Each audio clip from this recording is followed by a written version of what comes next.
Good afternoon, everyone, and welcome to the GIBS Flash Forum, in a series of Flash Forums that we've been having over this difficult period of this COVID-19 lockdown. Hoping by the end of this week, we should be able to lift from what we're calling level 5 down to level 4. But this afternoon, we're really here to start talking about the role of creativity, design thinking. With me today, I've got Terry Behan, who's been looking at business models and business model redesign, if I can use that word or term, Terry, for the last 15 odd years across the African continent for a number of different companies. The difference is that in the past you had time. It was purposefully done, Terry. Right now, we've got a new normal, another buzzword that's entered. The new normal being able to say, listen, what's really happening right now? The whole thing of what's the new world looking like. I'm going to pause there, Terry, and welcome everyone this afternoon.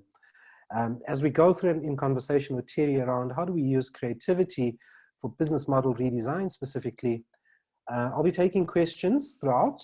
If you don't mind just popping them into the Q&A box on the side or at the bottom of your screen, and then I'll keep monitoring that, and then I'll pass them over to Terry.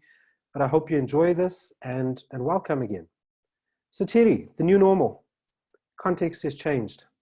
Your experience counts more than it did before. Give us a breakdown, Terry. Thanks for that, Manoj.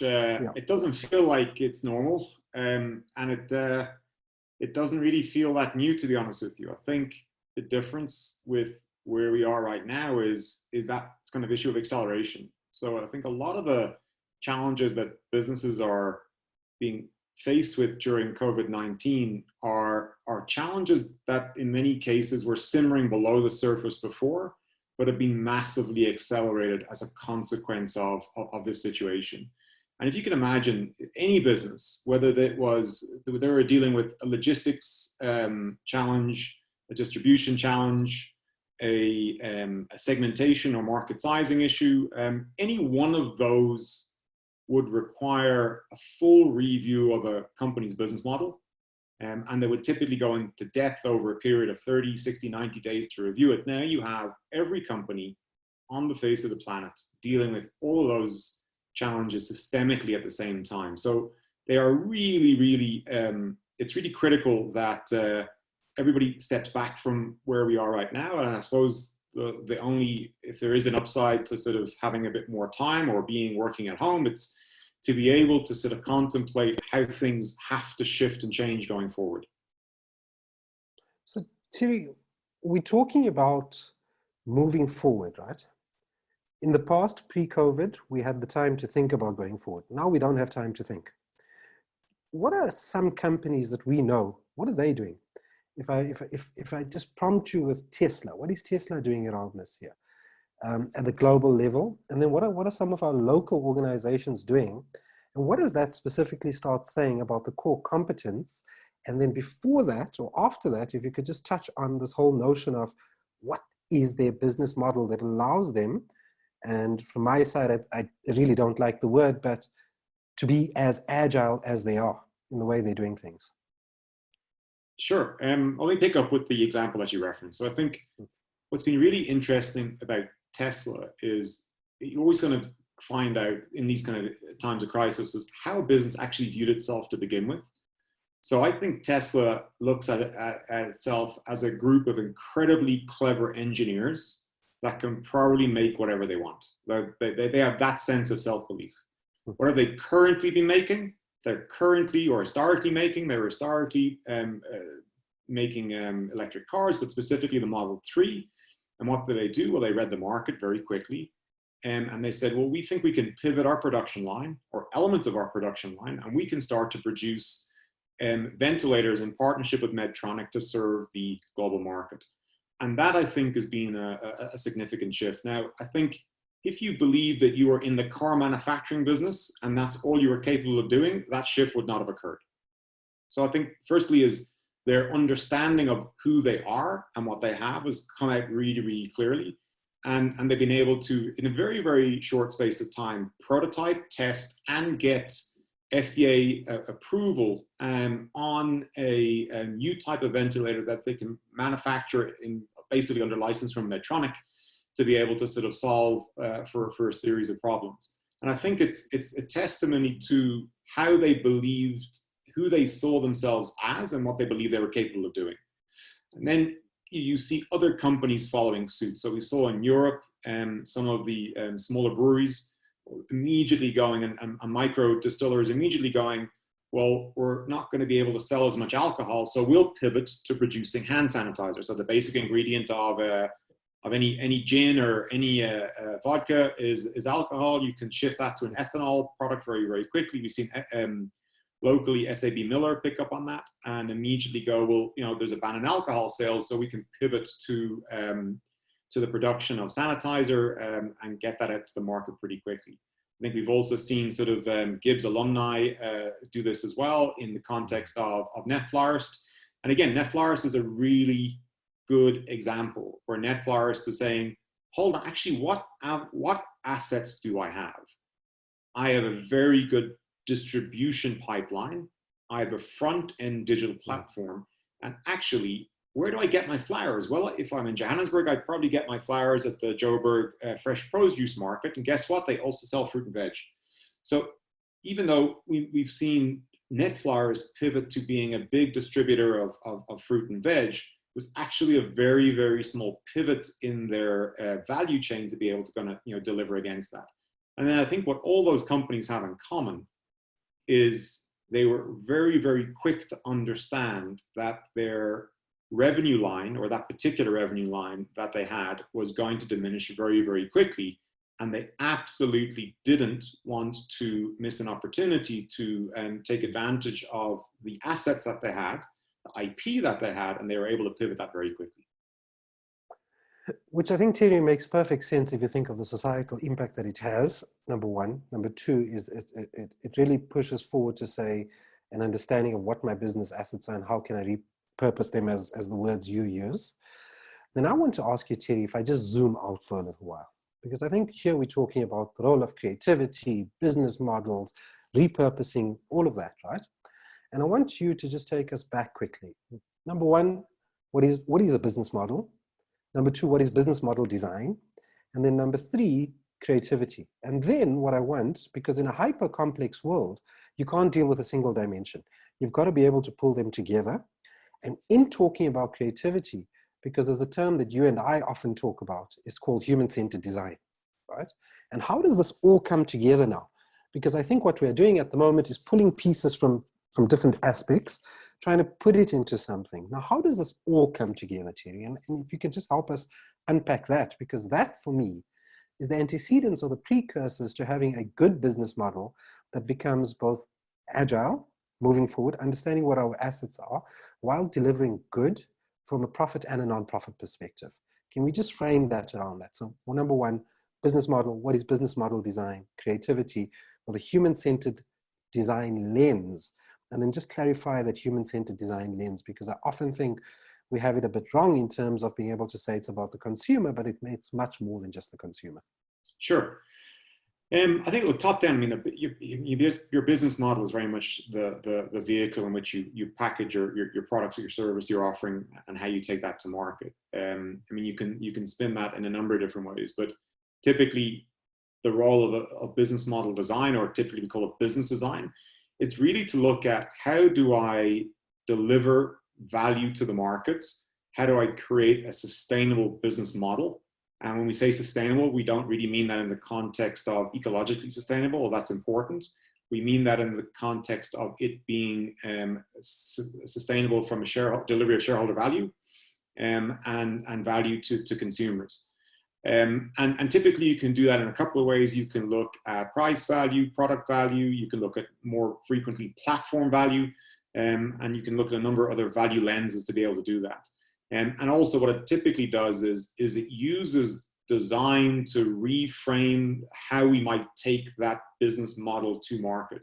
So typically you might have seen, so the classic example there is going to be very, very simple. We'll use the Airbnb example. You know, Airbnb looked at how do I take my business to market and what's the way I think about it differently. Well, they figured, well, we could use unutilized stock in domestic households, and we could then transfer that into the sort of leisure and business travel market. I think really getting into what is creativity, I think it's important to differentiate between creativity in the artistic sense and what we call in the subjective sense, as you see kind of on the wall behind me, and not to everybody's taste, and creativity in the in the objective context, which is the output of a product, service, or experience that adds social and consumer value. So something that actually adds value to societal value in that kind of context. When we talk about looking at design as a vehicle to apply creativity, basically design is the process, creativity should be the output. I mean, people don't buy design in many ways. They buy the output of design. And the output of design should be a creative solution to a particular problem that somebody may have had. And I think the key thing is then, especially now, this issue of empathy is critical. I mean, we see, it's the first time I've seen an article on empathy written by McKinsey, who would be an organization I wouldn't normally associate with that type of thinking. But I saw some stuff come out over the weekend around how businesses need to lead with empathy. They need to be more purpose-driven. They need to be sort of really rethink their value propositions in these really, really challenging times. So I think top to bottom, that's how I would kind of construct it. But the issue of empathy is a very important one that we need to kind of double click on and get into, because empathy is not how I feel necessarily, it's how my users, my customers, how the market feels about me. So it's just going to be slightly different from sort of like us, maybe you or I feeling a certain way and then projecting that onto a product or service. It's really got to be user-led. Okay. So Terry, what does that mean? What does that mean practically from showing the empathy? Because we're zoning in on empathy now, right? And what does that empathy mean from a business model perspective and a business model design perspective, using creativity from your lens specifically?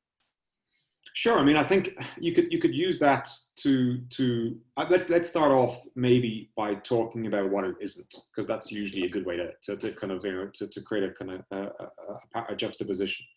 So if you look at how a number of banks in the US, and unfortunately one or two in South Africa, responded to the need for consumers to have sort of a debt relief or payment holidays. In the US, they came up with a very clever mechanism. Say, we'll give you a 100-day payment, basically a 90-day, 3-month payment holiday. But in the fine print was, and let's say this is on your home loan, in the fine print, it said, and by the way, at the end of that period, you have to pay the full amount to us in order to benefit. And unfortunately, one of our local banks did the same thing and they got murdered. So on the outset, looks like a empathetic response to the market need is in quite the opposite. It's a play on really being seen to be empathetic, but in reality, there was no value there whatsoever being eked out. So I think that's, and especially that's important to point that out at the moment, is that you be very careful, or brands and companies have to be very careful on what they do and don't do over the period of the next, let's say 12 to 24 months.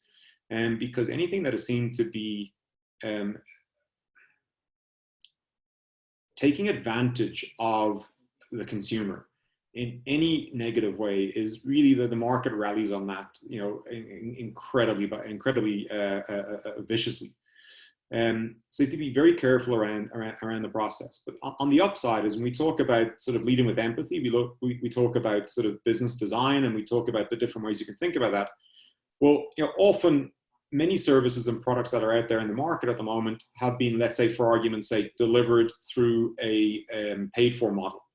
So you would pay for a particular service like banking or financial services, and you would expect the market to, you get to earn your fair share because banking might have historically been an oligopoly and really you had no choice, versus to saying, well, actually we're going to move from a freemium or a premium to a freemium model.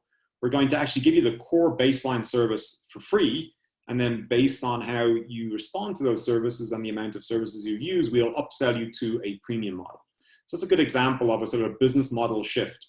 We also look at business model design, looking at actually what are the assets that you have.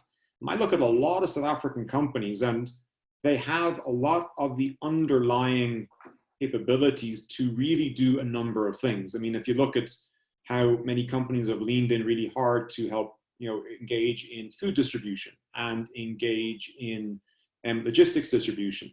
Those companies are 90% of the way there from basically looking at that core capability that they have and possibly pivoting the top and the bottom end of that capability. And so, for example, I would expect to see almost all fashion brands in the next 30 to 60 days who are not digitally active go digital.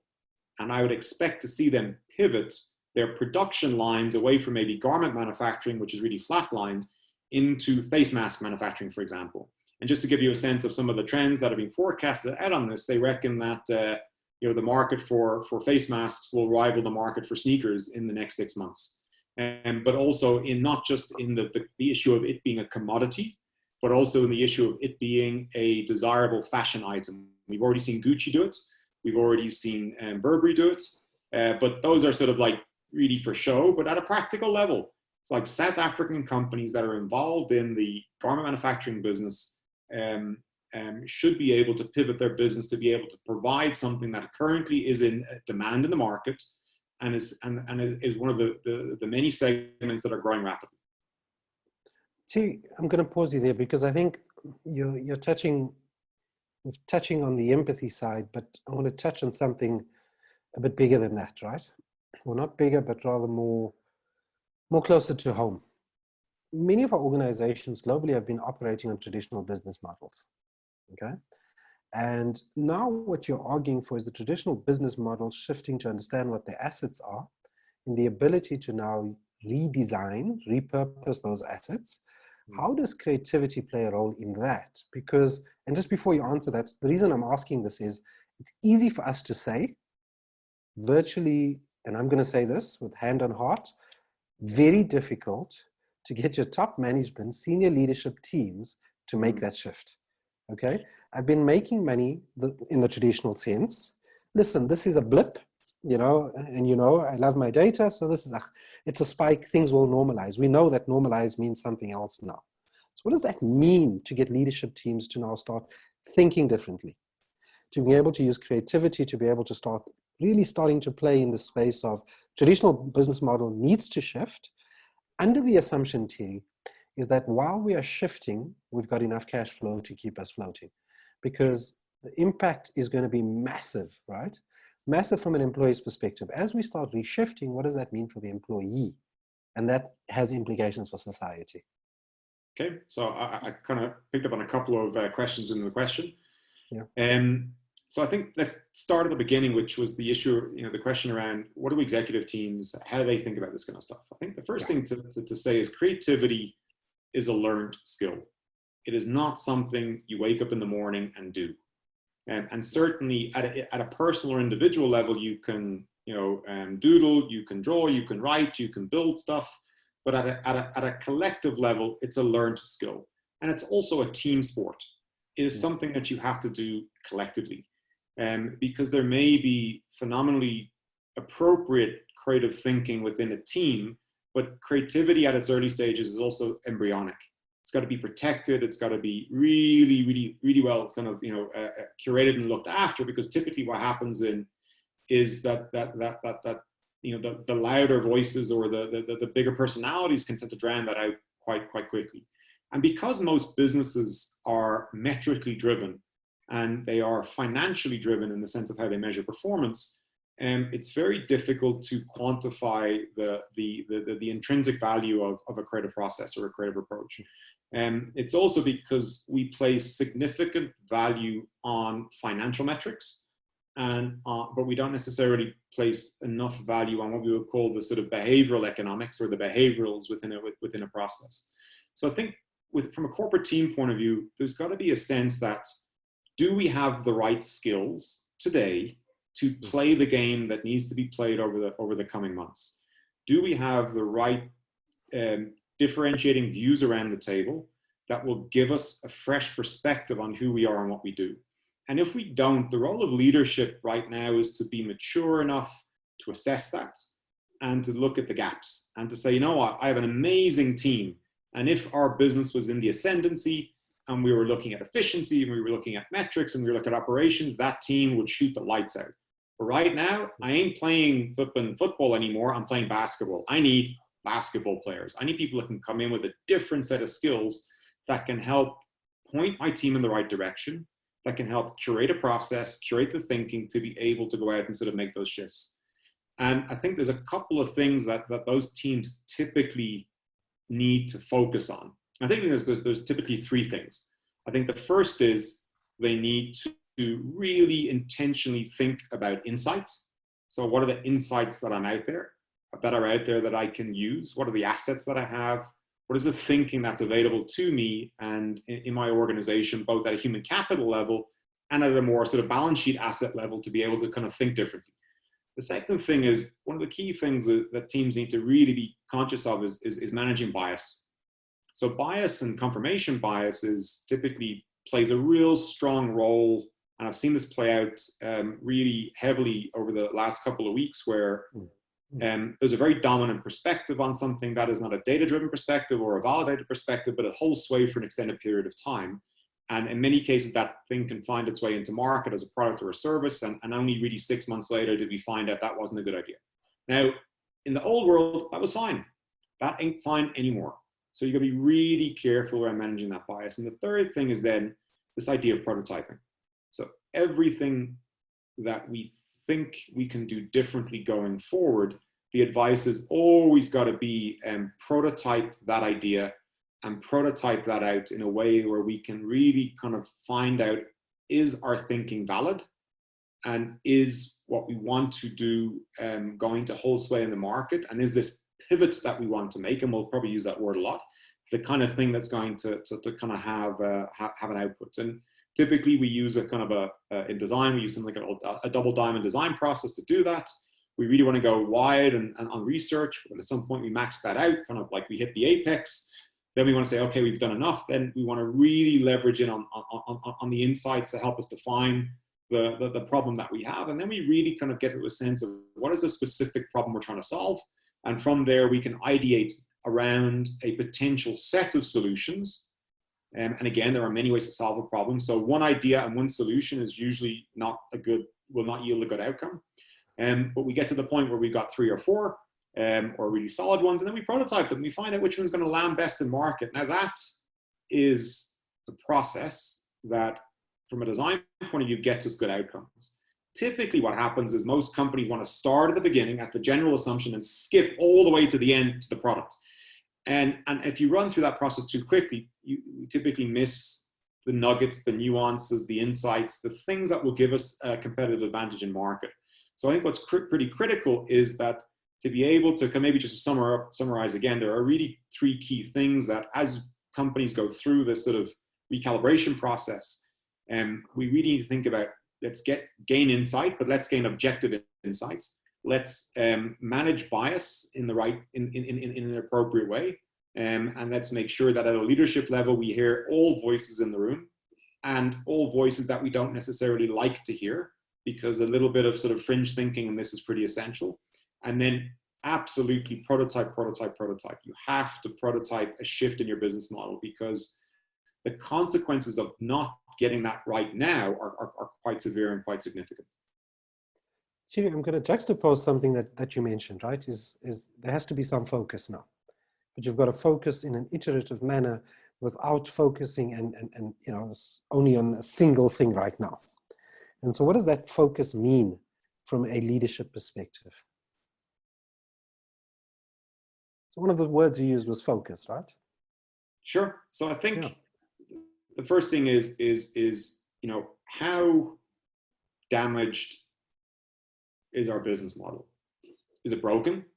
Can we not go back to the way we used to do business before? Is it fragile? In other words, do we need to sort of like look at how we maybe optimize our costs a little bit and shore up our operations? Or does it mean that I actually need to rethink how I deliver value to market? What products am I selling? And more importantly, who am I selling to? And in some cases, it's very interesting conversations with some teams recently where they were talking about their segments and how their segments would respond to, what was happening in the market. I'm like, dude, I don't think those segments are valid anymore. I think you need to rethink your segmentation completely. And the reason that kind of we said that was because there just really wasn't a sense that there was value in that segmentation thinking. But then also, if you're a large corporate in South Africa, because of its, its structural history, there are a significant number of large corporates in the market. And the thinking here was really around the assets that we had. And I was looking at engaging with one of the big corporates that had a fairly large property portfolio as a function of being a big corporate. And we're saying, if we're going to reduce that down because we don't need it anymore, or we're not going to utilize it, we literally went through a list. Can I demolish it? Can I flip my corporate offices into residential apartments? Can I flip them into low-income residential apartments? Can I really think about reworking that space? Can I think about spinning it out into sort of another business that takes advantage of the property and the processes that business had? And nothing was off the table because they were quite keen to do it. So I think the focus is really zoning in on having a very real-world conversation on what is working, what is viable, and what is not viable, and then to really, reasonably quickly go through a formal process to try and understand how to make those shifts. Thierry, I'm going to ask something which also someone who's attending has asked here. Is prototyping, obviously you need some time, right? You develop prototyping, rapid prototyping, and we talk about it. And someone is saying, I'm partly on the side here. What if we don't have the luxury of time to prototype now? What does rapid prototyping look like? Okay, so there's different types of ways. So rapid prototyping, by definition, is done quickly. So in a rapid prototyping, a rapid iteration on design process, there is no reason you shouldn't be doing what we call low fidelity prototyping. So low fidelity prototyping is what is the cheapest, quickest, easiest way I can build a sort of image of my product, a representation of it, not the actual product. I'll give you an example. A couple of years ago, I had to design a new medical instrument, and building medical instruments is a time-consuming process. Within the period of 48 hours, we had spun up a cardboard prototype with some 3D printing. And on day 3, we'd taken it out to customers. On day 4, we had feedback. On day 5, we knew if we were going to go forward with it or not. So rapid prototyping means having a process and that where you can really quickly, literally over the period of a week, really rethink the model. I think one of the traps that we typically fall into, Manoj, is, especially with corporations, we want to go through very lengthy business cases. We want to really think about the engineering and the technology, and then we want to take 6 months to build it. And I think we don't have the benefit of time for that anymore. So what we do often, we call these things sometimes hackathons, where we look at, what are the 20 or 30 different ways to address the problem that I have. And we narrow those ideas down into a short list through a process of self-selection. And once we've gone through that process of self-selection, we then really lean in hard on prototyping, a couple of them in market very quickly. And all you really need is pen, paper, cardboard. If it's a digital product, you can do it on a test app or wireframe it out. Those things happen really quickly. What gets in the way is everybody trying to do their day job. And then you end up, it's like the house is burning, but I'm still doing the ironing, and I'm still making supper, and I'm still watching TV, but the house is burning. And no one's running outside going, shit, let me start building a new house. So I think, good leadership at this particular point needs to make the hard decisions. Take your most kind of creative teams and put them together and then get them out there and get them really working fast on coming up with options. And those options have to be validated. Whether you like it or I like it is irrelevant. Do my customers like it? And do my old customers like it? And potentially do my new customers like it? And that process of prototyping gives us the ability to really get proper data on whether people like or dislike our thought process or ideas. And then the key thing is, if they don't like it, disregard it. Do not shove bad feedback under the carpet and then pray, because that is not a particularly good strategy for business design. So Thierry, it's not about failing fast, it's about killing bad ideas quickly. Absolutely. Right now, I mean, failing fast is a noble thing to do. There is nothing wrong with failing over a period of time in something that you really believed in and that had, let's say, the right kind of ingredients to begin with. It ain't about that right now. It's about killing bad ideas fast. So let's say for every team that's out there coming up with like 50 new ideas to evolve their business, most likely 45 of those are not good, 5 are maybe okay. And out of that 5 that are okay, 1 or 2 are actually going to make a difference. So that process of going wide to narrow is pretty important. Thierry, and I'm just going to follow up because there's a question here, and you and I have been involved in some of these sort of hackathons together. I remember distinctly being involved with one across the Gautrain with you. And they're asking, so who are the key role players to achieve this? So, you know, you want to do this low fidelity, rapid prototyping, because I think stakeholders, managing your stakeholders still matters, right? If you want to still get buy-in. So who are they? You know, is it the product owner, business analyst, developers? Who, if it's a system, who are these people? Just at a high level, quick fire, who are the important people that need to be in that room when we want to do some rapid prototyping? So we can get this out quickly. So you need a product owner. So you need somebody who's going to own the product, number 1. Number 2, you need somebody to lead your design process. Number 3, you need typically what we would call in the digital world an engineer or an engineering lead, somebody who can help you, tell you it's going to, you're going to build it. That could be a logistics specialist. And then typically that team leads the process initially with a wider group of people who can contribute to the ideation process.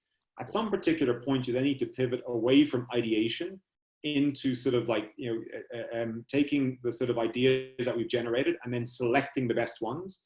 And then those stakeholders are other professionals. So maybe people give a financial lens or a consumer lens. And if you can get customers in the room to help you, even better.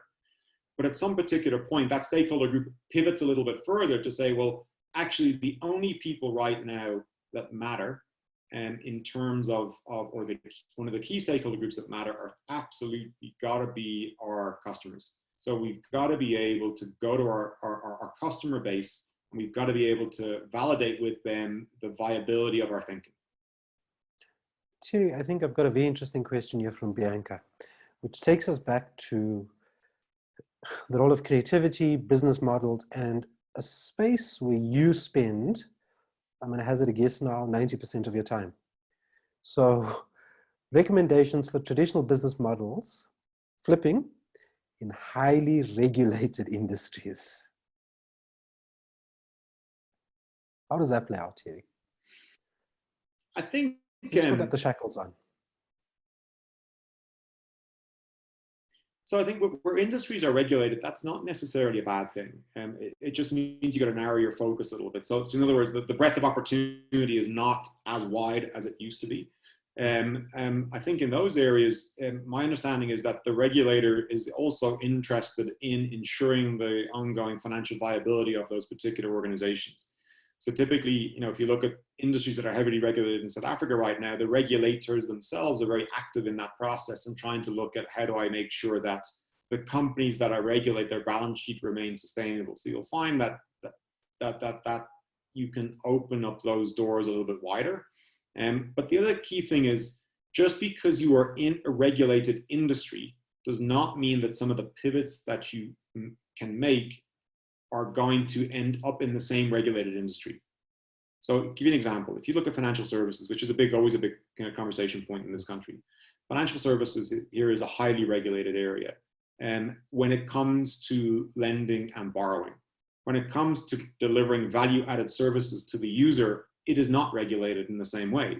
If we look at how maybe banks want to move out of just providing financial services into connectivity or into entertainment or into lifestyle plays, those things are not regulated. So again, the tangential business opportunities are the ones that we have to look at. And if our industry is that highly regulated that we can't pivot quickly, and like also in the medical space, then you need to look at, well, what are the assets that I have that can deliver value to the market, utilizing those assets, but possibly in a different channel. Okay, so I think Thierry, there's another question which I think is important because I'm very interested in it as well. And it comes from Lani Arnold and says, guys, with regards to the business models in restaurants and takeaways, what are your thoughts? Because for the foreseeable, let's call it best guess, 6 weeks, you and I still can't go and sit down and have a coffee, right?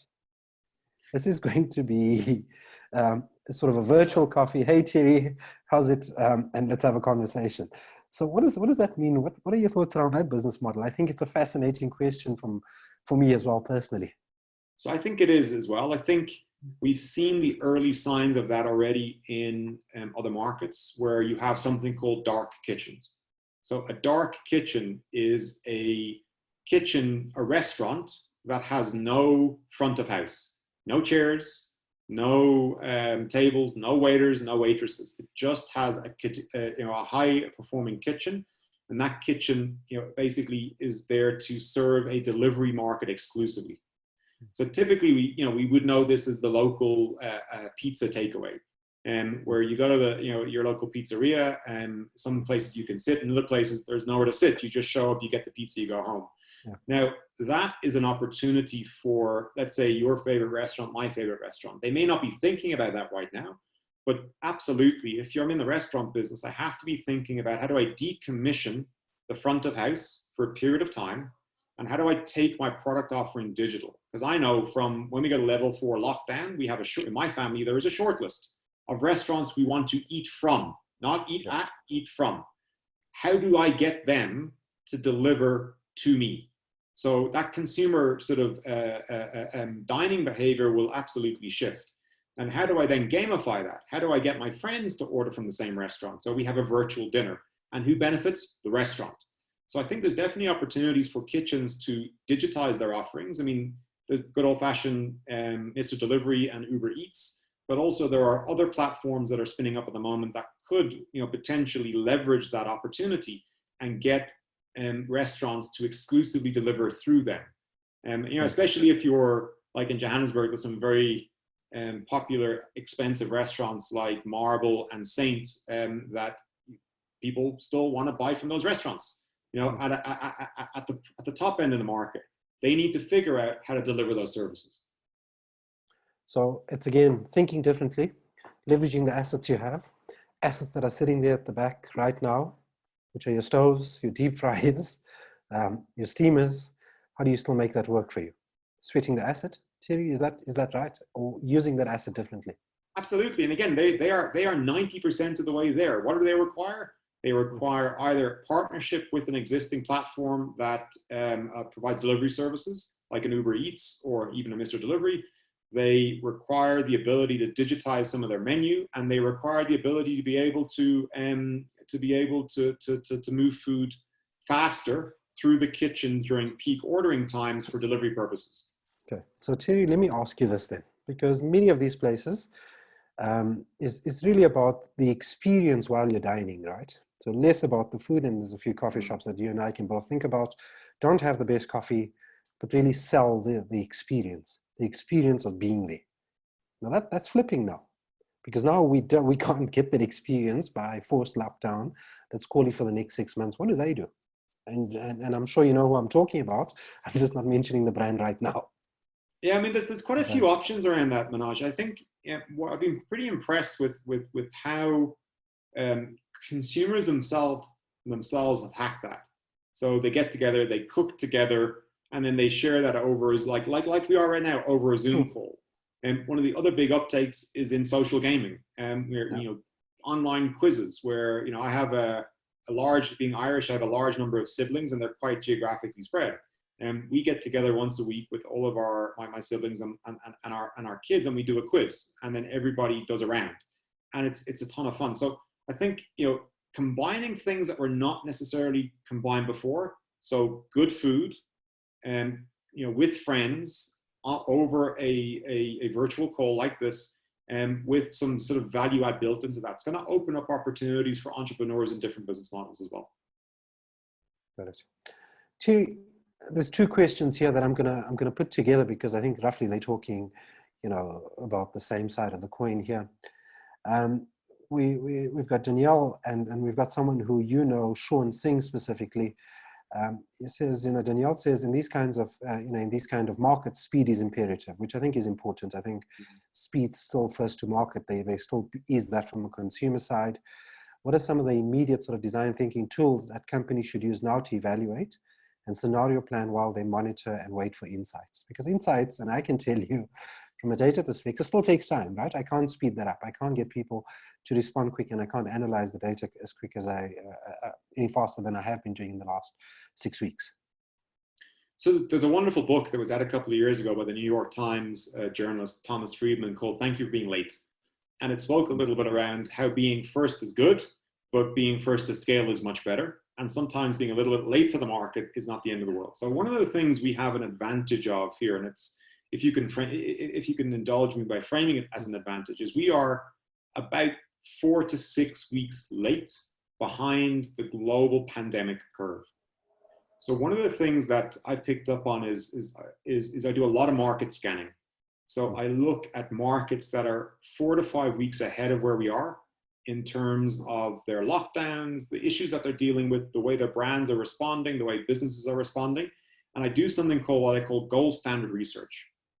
So I look globally to see who has similar problems to me and who has or can pivot or has pivoted away from what they're currently doing. And that global scanning gives me the ability to get inspired and to think about, like, the dark kitchen thing. I didn't make it up. You know, restaurants are doing it all over the world. Celebrity chefs are saying the first 100 customers who order from me in the month of April are going to get their meals for 10 euros, when it would have traditionally cost 100 euros. So they're gamifying and changing the business model and starting to become more profitable because they're getting higher orders and they've retooled their businesses.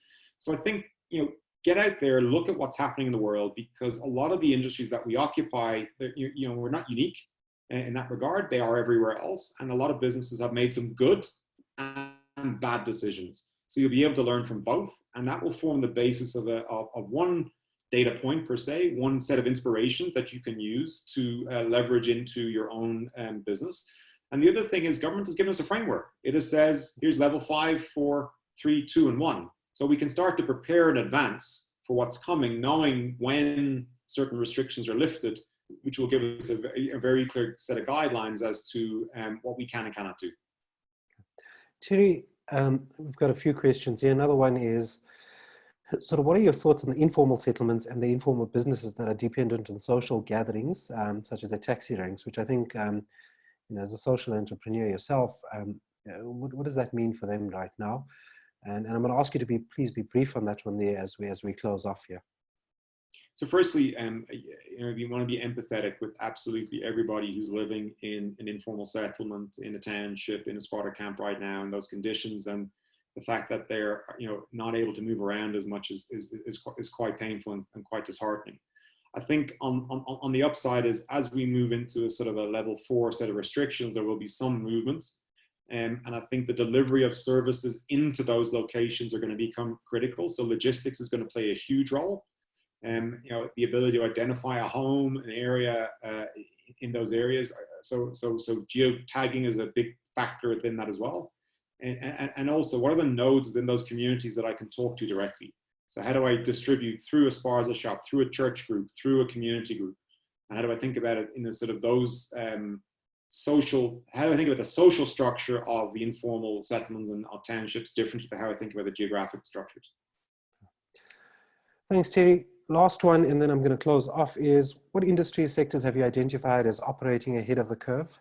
And also, what are they doing to stay ahead of the curve? So I think, I mean, healthcare is, the movements in healthcare in the last 6 weeks have been phenomenal. I think the way both private sector and public sector hospitals and staff have collaborated has been phenomenal. I think that's created as an industry, a huge set of opportunities.